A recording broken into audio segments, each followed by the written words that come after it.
Hello people, welcome to global cuisine. Wow, ఏమి రుచి! చక్కగా మనం ఫిలిప్పైన్స్ డిషెస్ని ఈ వారమంతా ఎక్స్ప్లోర్ చేస్తున్నాము. అందులో భాగంగానే ఈరోజు కూడా ఒక చక్కటి ఫిలిప్పైన్ డిష్ని, రెండు ఆఫ్ కోర్స్, మొదటిగా ఒకటి చేసుకుందాం. చికెన్ ఐటమ్ని చాలా చక్కగా ఉండే చికెన్ ఐటమ్ మనం తయారు చేసుకోబోతున్నాము. కొద్దిగా బేసిక్గా చెప్పాలంటే స్టార్టర్ అనమాట. ఇది వాటర్ లేవు, మంచిగా ఫ్రై డ్రై ఐటమ్ ఉంటుంది. చాలా చక్కగా ఉండబోతోంది. మనం తయారు చేసుకోబోతున్న డిష్ పేరు ఏంటంటే chicken and sweet corn stir fry. ఈ chicken and sweet corn stir ఫ్రైకి కావాల్సిన ఇంగ్రీడియంట్స్ ఏంటో ఒకసారి చూద్దాం. చికెన్ తీసుకున్నాము, ఈ విధంగా స్ట్రీక్స్ కట్ చేసుకున్నదనమాట. అలాగే sweet corn, spring onions, capsicum, కొద్దిగా తెల్ల నువ్వులు, పంచదార, సోయా సాస్, వెల్లుల్లి, క్యారెట్, ఇంకా అల్లం ముక్క. ఇవన్నీ కూడా ఇంగ్రీడియంట్స్ అనమాట, బేసిక్ ఇంగ్రీడియంట్స్ ఇందులో. సో వీటన్నింటిని అలా సైడ్ చేసేసుకొని ప్రాసెస్ని మొదలు పెట్టేసుకుందాం. చాలా ఈజీ ప్రాసెస్ అండి ఇది. చాలా చక్కగా కూడా ఉంటాయి. నిజానికి చెప్పాలంటే చైనీస్ ఐటమ్స్ ఏవైనా కూడా ఆ స్టైల్లో చేసుకున్నప్పుడు ఏంటంటే ఎక్కువ కోట్ వచ్చేటి ఉంటూ ఉంటాయి బయట కనుక. మనం చాలా వరకు ఏంటంటే కోటింగ్ లేకుండా చూడండి కొద్దిగా అన్నట్టుగా చూస్తూ ఉంటాం. కార్న్ఫ్లోర్ కోటింగ్ అంతా కూడా వచ్చేసి ఆ విధంగా ఉంటూ ఉంటుంది. అలా కాకుండా మనమే ఇంట్లో చక్కగా తయారు చేసుకొని ఇంటిల్లిపాది తినడానికి చాలా అద్భుతమైన డిష్. మీరు కూడా ఫాలో అయ్యి చేసుకోండి. ఇందులో మొదటగా గార్లిక్ని చాప్ చేసుకుంటాను.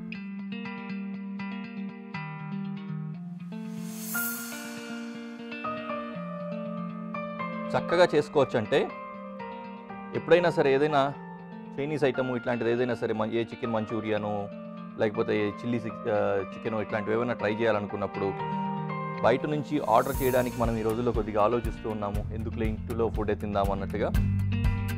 అలాంటి టైంలో ఆర్డర్ చేసి అది డెలివరీ వచ్చే టైం ఏదైతే ఉంటుందో ఆ లోపల మనం చేసుకోవచ్చు. అంత ఈజీ డిష్ అనమాట ఇది. అంత ఫాస్ట్గా కూడా అయిపోతుంది. సో మొదటిగా మనం కటింగ్స్ చేస్తున్నాం కదా,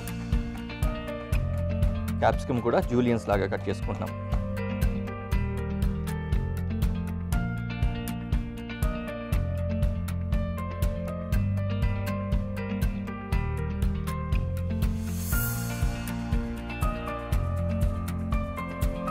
స్కేలియన్స్ ఆర్ స్ప్రింగ్ ఆనియన్స్ అంటాం వీటి. రెండు ముక్కలు, ఒక 1.5-2 అంగుళాలు ఒక్కొక్కటి ఉండే అంత పొడవు ఉంచేలాగా చూసుకుంటే సరిపోతుంది. ఇవన్నీ కూడా ఏంటంటే చికెన్ సైజ్ ఏదైతే ఉందో స్ట్రీక్స్ లాగా కట్ చేసుకున్నాం, దానికి మ్యాచ్ చేస్తున్నాం అనమాట. రెడీ.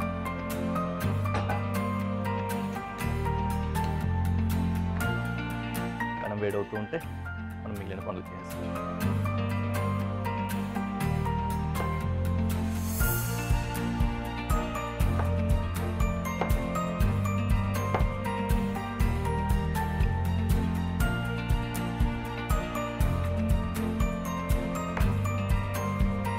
స్టిర్ ఫ్రై కాబట్టి మరీ చిన్నగా సన్నగా ఉండాల్సిన అవసరం లేదు. ఇవి కూడా ఎడిబుల్గా మనం తీసి కొరుకు తినేలాగా ఉంటే బాగానే ఉంటాయి కాబట్టి క్యారెట్ కూడా అదే విధంగానే కట్ చేసుకుంటాం.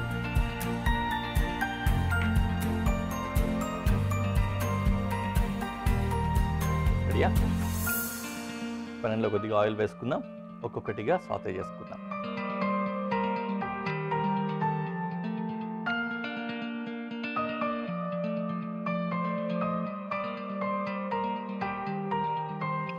మొదటగా గార్లిక్ వేసుకుంటున్నాను.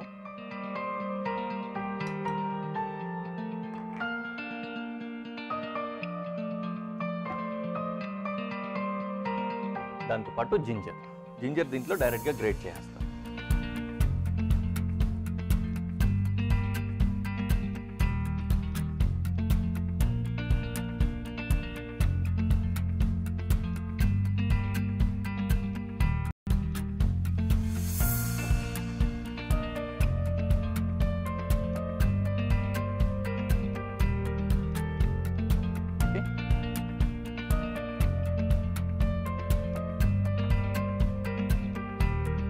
కొద్దిగా ఇది సాటే అయిన తర్వాత will add little more ingredients.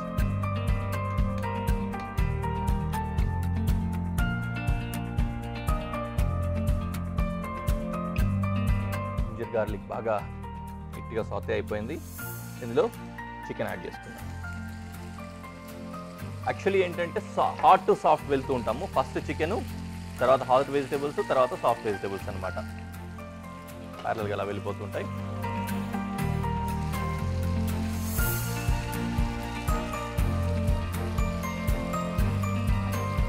కొద్దిగా ఆయిల్ ఎక్కువగానే పడింది కదా, కొద్దిగా అలా చికెన్ అందులో స్విమ్ చేస్తుంది.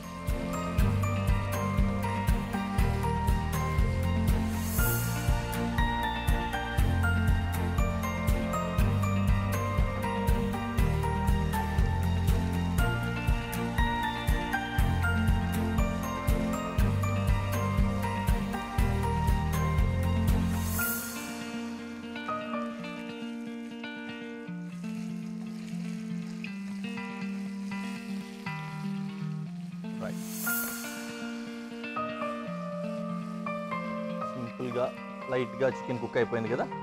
Then we are adding carrot.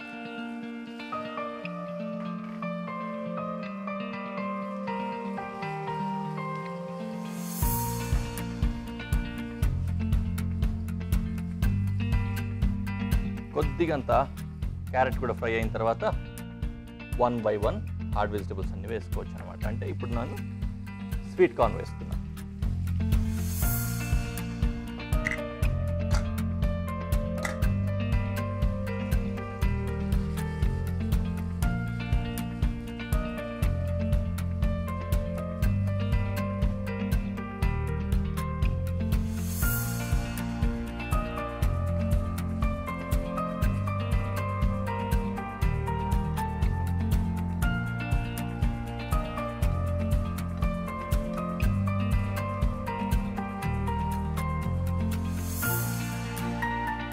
Sweet corn అంతా కూడా ఆయిల్లో అలా ఫ్రై అయిపోయింది, చక్కగా ఉంది. ఫిలిప్పైన్స్ వంటలు చేస్తున్నాం కదా, ఫిలిప్పైన్స్ గురించి వాళ్ళు ఇంత మంచి మంచి హెల్దీ ఫుడ్స్ తింటారనేమో. ఇంటర్నేషనల్లీ వాళ్ళకు మంచి పేరుంది తెలుసా, బాగా హార్డ్ వర్కర్స్.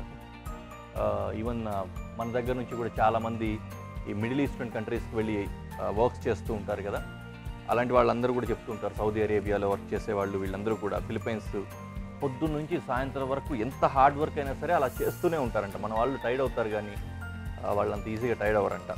ఆ విధంగా చాలా హార్డ్ వర్కర్స్ అని చెప్తారు. ఓకే, స్కేలియన్స్ వేసాను, అలాగే బెల్ పెప్పర్స్ కూడా వేస్తున్నాను.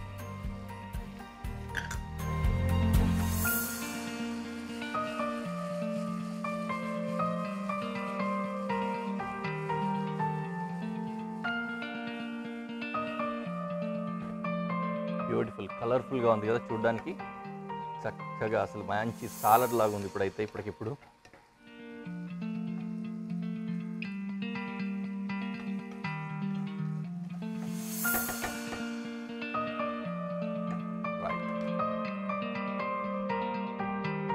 And finally important ingredient Chinese స్టైల్స్లో సోయా సాస్. ఇప్పుడు ఆ ఫ్రేగ్రెన్స్ ఫ్లేవర్స్ వస్తాయన్నమాట. అలాగే షుగర్ వేస్తున్నా, కొద్దిగంత సెసేమ్ వేస్తున్నా. ఈ సెసేమ్ సీడ్స్ అంటే నువ్వులు మొత్తం అన్నీ కాదు, కొన్ని గార్నిష్ ఉంచుకుంటున్నాను, కొన్ని మాత్రమే వేస్తున్నా. సో ఇక్కడితో మొత్తం ఇంగ్రీడియంట్స్ అన్నీ అయిపోయినట్లే ఎక్సెప్ట్ సీజనింగ్.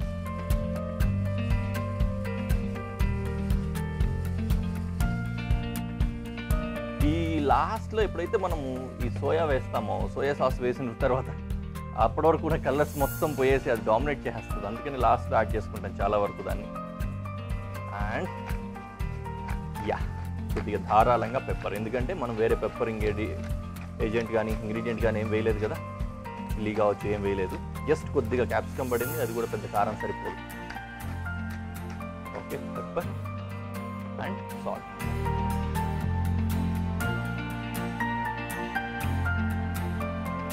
ఆయిల్ కొద్దిగా ఎక్కువ అయింది కాబట్టి ఆయిలీగా కనిపిస్తుంది అక్కడ. Will make it dry.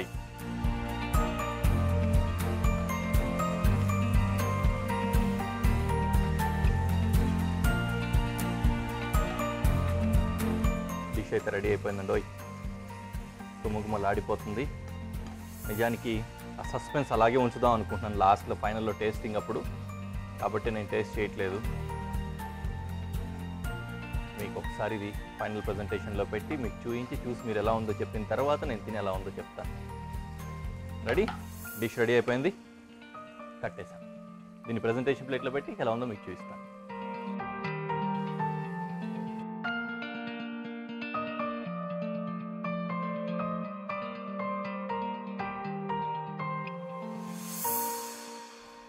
MB ఉంది కదా, చాలా బాగుంది చూడ్డానికి, టేస్ట్ కూడా చూడాలి.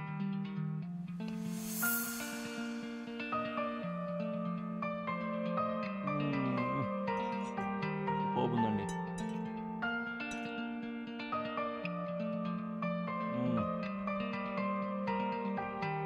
నెక్స్ట్ మనం తయారు చేసుకోబోతుంది కూడా స్టార్టరే, చాలా చక్కగా ఉంటుంది, కాకపోతే వెజిటేరియన్ అనమాట. నిజానికి చైనీస్ కానీ లేకపోతే ఏషియన్ క్విజిన్స్లో కానీ ఎక్కువగా మనం చూసేది ఏంటంటే టోఫు తయారు చేసుకుంటూ ఉంటారు. మనం ఇండియన్స్ తక్కువ వాడినప్పటికీ కూడా మనం పన్నీర్ వాడుతూ ఉంటాం ఎక్కువ, కానీ టోఫు ఎక్కువ వాడతారనమాట. అలాంటి టోఫు తోటి మనం ఇప్పుడు డిష్ తయారు చేసుకోబోతున్నాము. మనం తయారు చేసుకుంటున్న ఆ డిష్ పేరు ఏంటంటే ఎగ్ ప్లాంట్ మాపో టోఫు. ఈ ఎగ్ ప్లాంట్ మాపో టోఫుకి కావాల్సిన ఇంగ్రీడియంట్స్ ఏంటో ఒకసారి చూద్దాం. ఒక ఎగ్ ప్లాంట్, అలాగే ఒక టోఫు క్యూబ్ తీసుకున్నాం, బీన్స్ తీసుకున్నాం, సెసేమ్ సీడ్స్ అంటే నువ్వులు, ఇదేమో చిల్లీ పేస్ట్ అనమాట, రెడ్ చిల్లీ పేస్ట్, కొద్దిగా ఫ్లార్ లేకపోతే మైదా పిండి, సోయా సాస్, అల్లం ముక్క, వెల్లుల్లి, ఉల్లి, ఇంకా కొద్దిగా పంచదార. వీటితో పాటుగానే ఒక డైరెక్ట్ రెడ్ చిల్లీని కూడా యూస్ చేద్దాం అనుకుంటున్నాను గ్రీన్స్లోంచి. సీజనింగ్ కోసం యాజ్ యూజువల్గా మనం సాల్ట్ అండ్ పెప్పర్స్ కూడా యూస్ చేస్తాం. కాకపోతే ఇందులో ఈ ప్రాసెస్లో ఈ డిష్లో నేను పెప్పర్ యూస్ చేయట్లేదు, ఎందుకంటే అథెంటిక్గా చిల్లీ ఫ్లేవర్ అలాగే వస్తూ ఉంటుంది. అయితే బేసిక్గా ఈ మోపో టోఫుని ఈ పేరు కానీ ఇది కానీ ఎందుకు వచ్చింది అంటే, మోపో అనే ఒక లేడీ ఫిలిప్పైన్స్లో, షీఈ్ ఇన్నోవేటివ్ షెఫ్ అనమాట, ఒక లేడీ. ఆమె దీన్ని కనిపెట్టింది, ఈ స్టైల్ ఆఫ్ కుకింగ్ని. ఆమె పేరు మీద దీన్ని పాపులర్ చేసింది అనమాట. ఒక చిన్న కంట్రీలో, ఫిలిప్పైన్స్లో ఒక చిన్న సిటీలో ఆమెకు సంబంధించిన ఒక రెస్టారెంట్ కూడా ఉంది, అది కూడా ఆమె పేరు మీదనే నడుస్తూ ఉంటుందన్నమాట. అది చాలా చాలా పాపులర్ అయ్యేసరికి మిగిలిన వాళ్ళు కూడా దాన్ని యూస్ చేస్తున్నారు. మనం కూడా ఆమెను ఒకసారి గుర్తు చేసుకొని అదే మోపో టోఫు మనం కూడా తయారు చేసుకుందాం.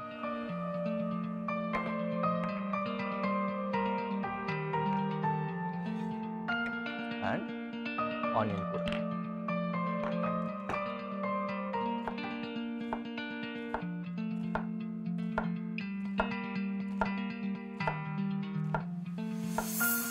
ఇదేంటంటే మొత్తం ఈ ఇంగ్రీడియంట్స్ ఏవైతే మనం పెట్టుకుంటూ ఉన్నామో, బీన్స్ అని అవని, వీటన్నింటితోటి ఒక చక్కటి సాస్ లాగా, పేస్ట్ లాగా తయారు చేసుకోవాలి. అది తయారు చేసుకుంటాం అనమాట. అయితే యూజువల్లీ ఏంటంటే మన రాజ్మా ఉంటుంది కదా, రాజ్మా లాగా అంటే రెడ్ బీన్స్, బ్లాక్ బీన్స్, వీటితో ఒక సాస్ డైరెక్ట్గా కూడా దొరుకుతుంది, పేస్ట్ అంటారు. అలాంటి పేస్ట్ మనకి రెడీమేడ్ కూడా దొరుకుతుంది. ఇన్ కేస్ మీకు కనుక ఆ పేస్ట్ దొరికితే డైరెక్ట్గా పేస్ట్ తోటే తయారు చేసుకోవచ్చు. ఇప్పుడు మనం ఈ యూస్ చేసే సోయా బీన్స్ ఏవైతే ఉన్నాయో ఆ బీన్స్ని వాడాల్సిన అవసరం లేదనమాట. మనం ఏంటంటే అలాంటి పేస్ట్లు అన్ని చోట్ల దొరకవు కాబట్టి, డైరెక్ట్ సోయా బీన్స్ అన్ని చోట్ల దొరుకుతాయి కాబట్టి ఆ బీన్స్ తోటి మనమే అలాంటి పేస్ట్ని రిజెంబుల్ చేసే విధంగా తయారు చేసుకుంటాం.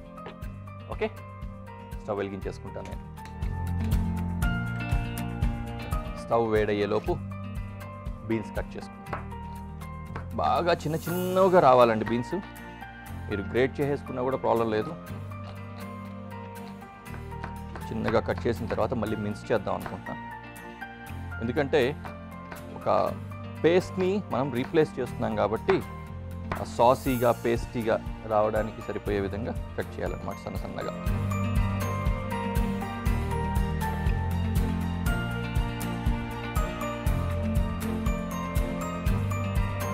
ఇంకా కాస్త చేద్దాం. దానికోసం ఎలాగో పెనం వేడైపోయింది కాబట్టి ఈలోపు ఆయిల్, గార్లిక్ వేస్తే అవి వేగుతూ ఉంటాయి.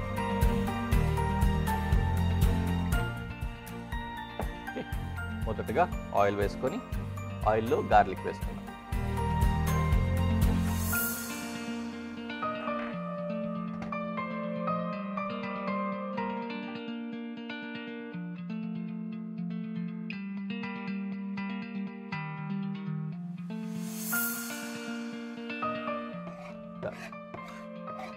రైట్, ఇంచుమించు మనకు కావాల్సినంత వచ్చేసింది కదా. చాలు. ఇప్పుడు నేను ఆనియన్ వేస్తున్నా.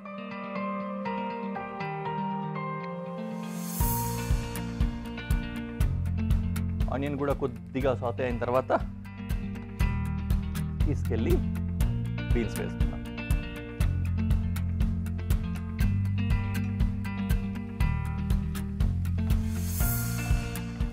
సో ఇందులో బేసిక్గా ఏంటంటే మనం రెడ్ చిల్లీ ఒకటి వేస్తున్నాము. రెడ్ చిల్లీ, ఈ బీన్స్ ఇవన్నీ తయారు చేసుకొని దీంతో ఒక చక్కటి పేస్ట్ లాంటి, ఒక సూప్ లాంటిది అనమాట, అంటే సాస్ ఉంటుంది కదా, అలాంటివి తయారు చేసుకుంటాము. మరీ సూపీగా ఉండదు, అలానే మరీ డ్రైగా కూడా ఉండదు. అందులో టోఫీని, ఎగ్ ప్లాంట్ని ఫ్రై చేసుకుంటాం అనమాట. అలా ఫ్రై అవుతుండని పక్క నుంచి ఎగ్ ప్లాంట్ కట్ చేసుకుందాం.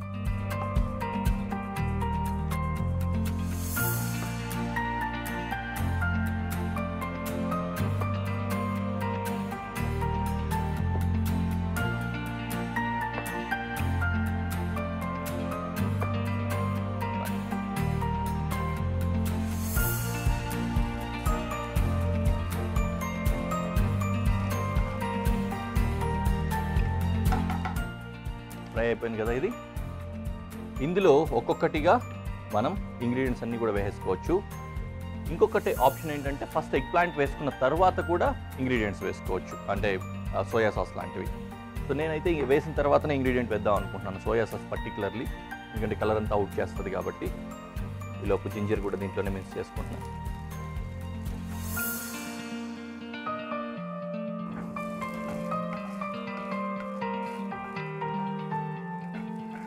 అయితే కొద్దిగా కారం కావాలనుకుంటే మీకు అది సరిపోదు, ఇంకా కొద్దిగా కావాలంటే మిన్స్డ్ రెడ్ చిల్లీ కూడా వేసుకోవచ్చు. అది కూడా నేను రెడీ చేసుకుంటాను. ఒక హాఫ్ చిల్లీ యూస్ చేస్తున్నాను.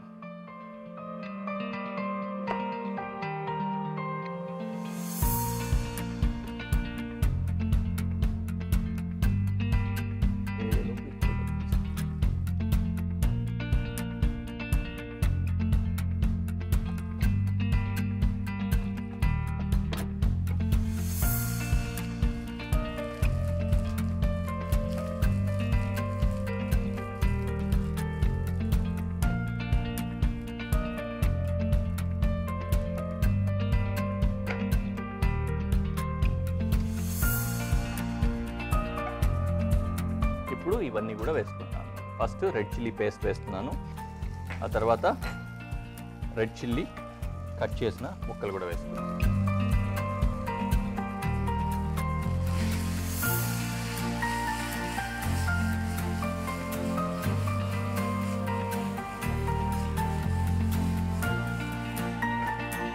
అలాగే టోఫు కూడా కట్ చేసి పెట్టుకున్నాను. టోఫు అంటే తెలుసు కదా, సోయా పన్నీర్ అంటారు దీన్ని.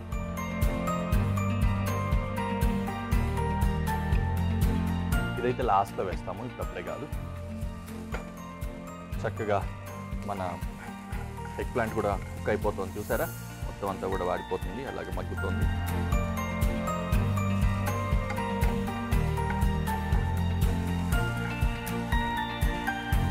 ఇప్పుడు ఇదంతా కూడా కొద్దిగా పేస్టీ కన్సిస్టెన్సీ రావడం కోసం వాటర్ యాడ్ చేసుకోవాలన్నమాట. కొద్దిగానే అండి, ఎక్కువ వాటర్ ఉండకూడదు.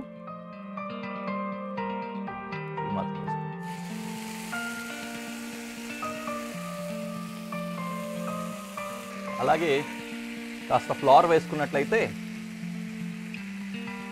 ఇదంతా కూడా పేస్టీగా తయారవుతుంది అన్నమాట.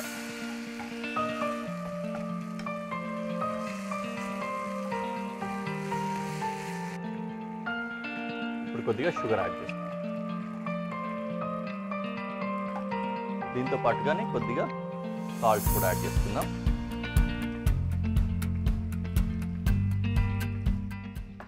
అండ్ టోఫు కూడా యాడ్ చేస్తున్నాను.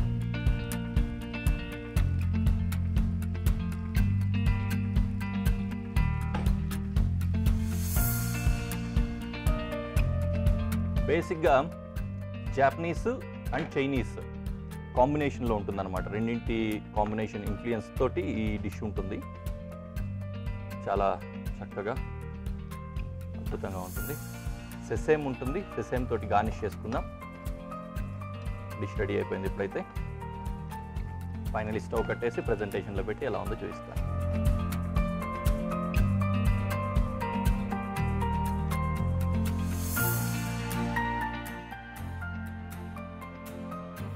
చూడ్డానికి చాలా బాగుంది, సాఫ్ట్గా.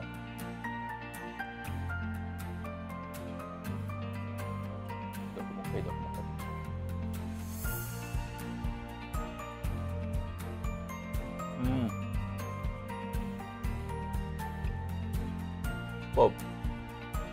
కారం కారంగా ఎమ్మీగా ఉంది. అసలు ఆలస్యం చేద్దు, మీరు కూడా తయారు చేసుకొని తిని ఎంజాయ్ చేసేయండి. నెక్స్ట్ ఎపిసోడ్లో మళ్ళీ కలుద్దాం. Until then bye.